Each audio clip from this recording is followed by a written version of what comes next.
So it's been an adventurous couple of days. So I'm gonna show you what has happened to my Audi, and then also what's happened to the Beetle. Not been a fun couple of days, but the video clip that I'm going to show you was a reply that I sent as a text message to a guy that was asking how my day was going, or if I had made it home yet, I think is what the text message was. But anyway, that's why the video has the wording that it has. But anyway, show you that, and then I'll show you the car now. Nope, I just broke my freaking oil pan. So this is not what anybody wants to see when these are your two primary vehicles. I don't have any other vehicles to drive right now.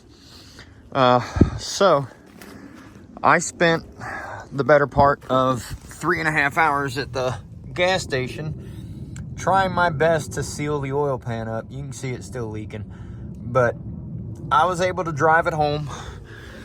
It was very difficult, but I made the best of a bad situation. Got it home, ordered a new oil pan. It was supposed to be here today from Amazon, and I should know by now not to freaking expect Amazon to honor their shipping because they've never been on time. I just got an email saying it won't be here until tomorrow. Now, the Beetle, my son and I were driving it yesterday and kept hearing a clicking or a clunking noise in the front passenger side. Well, I found out what's causing that. It's not super bad, but the bushing, the rear lower control arm bushing is completely shot. So I got to replace that. But I'm going to replace the entire front suspension, but I have to have this car so I can drive it. So I'm going to replace that bushing today. And then I've already ordered the entire front suspension for this car. It'll be here one day this week, and I'll do a video showing how to replace the entire front suspension on here. Front struts, lower control arms, ball joints, tie rod ends, strut, or sway bar end links, the whole 9 yards. But I'm going to replace that lower bushing. I'm going to remove the lower control arm, press that bushing out, press a new one in. That way I can drive this car tomorrow. So I'm in the process of replacing the front lower control arm. I went to the parts store and they didn't have the $11 bushing that I need to replace. That's all I need to replace is that bushing. Went to 2 different parts stores, both said they had stock. When I got there, the people acted like they couldn't find it. But yet, miraculously, they had the $150 whole entire arm there without a problem. So that's a whole nother gripe. But I bought a whole front suspension kit for this car off of eBay with the new quick struts with the spring and everything. Normally, I just replace the struts and reuse the factory springs, but I'm just being lazy on this car because it's not really worth a whole lot of money. So I'm just trying to get it to where it's roadworthy without any major issues for a while. So I bought a whole kit for relatively inexpensive off of eBay, and wound up having to buy an entire arm, even though I've got one coming. So it kind of sucks. But anyway, in order to remove this lower arm, you got to jack it up, take the wheel off. There's an 18mm bolt coming in from the bottom here. There's an 18mm bolt coming in from the side right there. There's a 16mm bolt holding your sway bar end link to the control arm. And then the nut for the ball joint is an 18mm right up there. It's up there. So now that I know that my new control arm has a new lower ball joint, some of them don't come with a lower ball joint, and it would unbolt right here and you just bolt your ball joint back in. You wouldn't have to separate it. Because I don't care if I destroy this ball joint, because I got a brand new one, I'm going to use a pickle fork to separate it. So you just set this in between the ball joint and the spindle arm and drive it in with a hammer, and it separates it. All right, once you get the lower ball joint to separate, you just wiggle this thing back and forth and it'll pop out of the slots. You can see this is what was wrong with mine. The entire bushing's completely gone. So it fell apart when it came out. So now I'm going to put the new arm in, tighten everything up, and put her back on the ground. It's pretty straightforward, really easy to do. So there's the difference between the two arms.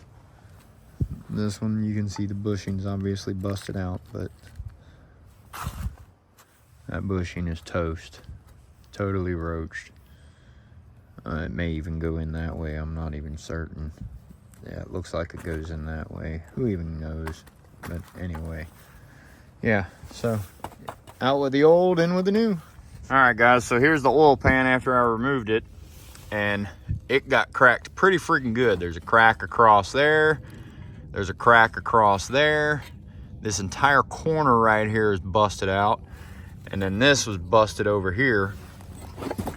And you can see I did some bullshit epoxy to try and get it to where I could get it home. I got it home, and I made it here without any issue, but you can see the crack going right through there, crack up there. So I mean, it hit pretty freaking hard. You can see all the scratches and shit from where it banged against the damn ground. And then that's where the other hole is. So I went ahead and removed it, got a new oil pan on it. I've been driving it for the last 2 days, but there's the new oil pan. Reused my sensor, but the pan is new. So yeah, just straightforward, unbolt it, bolt it back in. I've already showed how to replace the oil pan on this car, but yeah, I don't know why it bottomed out so hard, but it ate that damn oil pan. So, but it's back together. Beetle's back together. I just received all my parts to rebuild the front suspension on the Beetle. So I'm gonna do a video on replacing the front struts, sway bar end links, and control arms on the Beetle. Well, that's going to finish up this video. I just wanted to show you guys what I've been dealing with for the past couple weeks. It's been a roller coaster ride for me. But like I say, I got the Audi back together. And this Audi it's been great, but I've had freaking problem after problem of my own doing. Nothing that the car is causing, it's just me causing it. Hit a freaking deer and messed up the front end. That's why the hood's messed up and the bumper's cracked and stuff. Had to replace the headlights. Got all that fixed. Had it working and driving for, I don't know, a week. And then not even a week. I had it driving for a week, and then I had a boost leak. I fixed the boost leak. Finally got the thing running the way that it was supposed to be running. And then freaking bottomed out on a damn pothole and busted the oil pan. So she's back up and running great. And I'll catch y'all in the next video. Next video will be on the Beetle. Have a great one.